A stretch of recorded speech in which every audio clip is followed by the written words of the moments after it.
एक बार महात्मा बुद्ध अपने शिष्यों के साथ तीर्थ यात्रा के लिए जा रहे थे।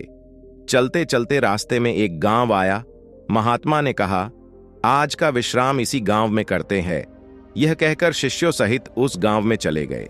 गांव के लोगों ने महात्मा को देखा तो बड़े प्रसन्न हुए और महात्मा के लिए बहुत अच्छा आसन लगाया। सभी अपने अपने घरों से अच्छा अच्छा पकवान बनाकर लाए। रात होने पर सभी बच्चे, बड़े, स्त्रियां महात्माओं के पैर दबाने लगे और आराम से बैठकर ध्यान की बातें सुनते रहे। सुबह हुई तो महात्मा बुद्ध ने गांव वालों से कहा, अच्छा, अब हम चलते हैं। आप सभी हमें जाने की अनुमति दें। गांव वालों ने कहा, महाराज, एक दिन तो और रुकिए।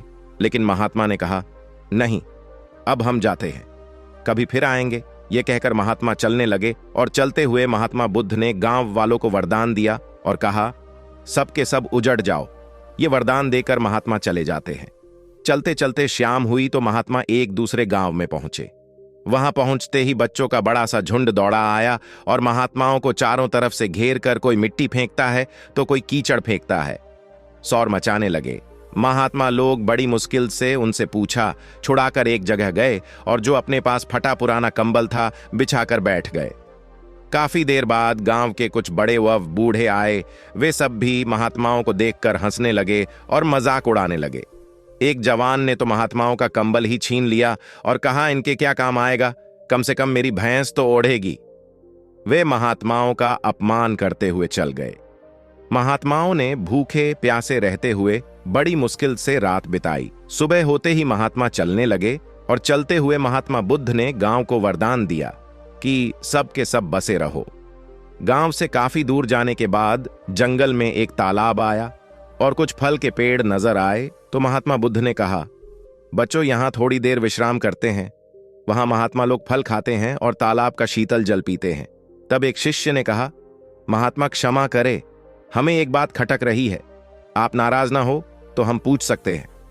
तब महात्मा बुद्ध ने कहा, बोलो बच्चों, क्या जानना चाहते हो। शिष्य ने कहा, महात्मा, जिस गांव में हमारी अच्छी सेवा हुई वहां के कितने अच्छे लोग थे, उन लोगों को तो आपने वरदान दिया कि उजड़ जाओ, और जिस गांव में हमारा अपमान हुआ उन लोगों को आपने वरदान दिया कि बसे रहो। ऐसा क्यों महाराज। तब महात्मा बोले, देखो बच्चों, पहले गांव में कितने अच्छे विचारों के आदमी थे।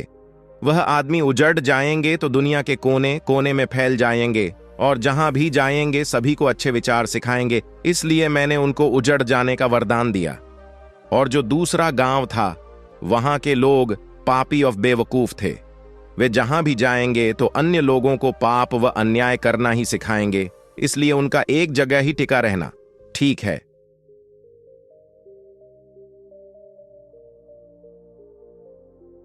इसी कारण मैंने उनको वरदान दिया कि बसे रहो। महात्मा की बात सुनकर सभी शिष्य अत्यधिक प्रभावित हुए।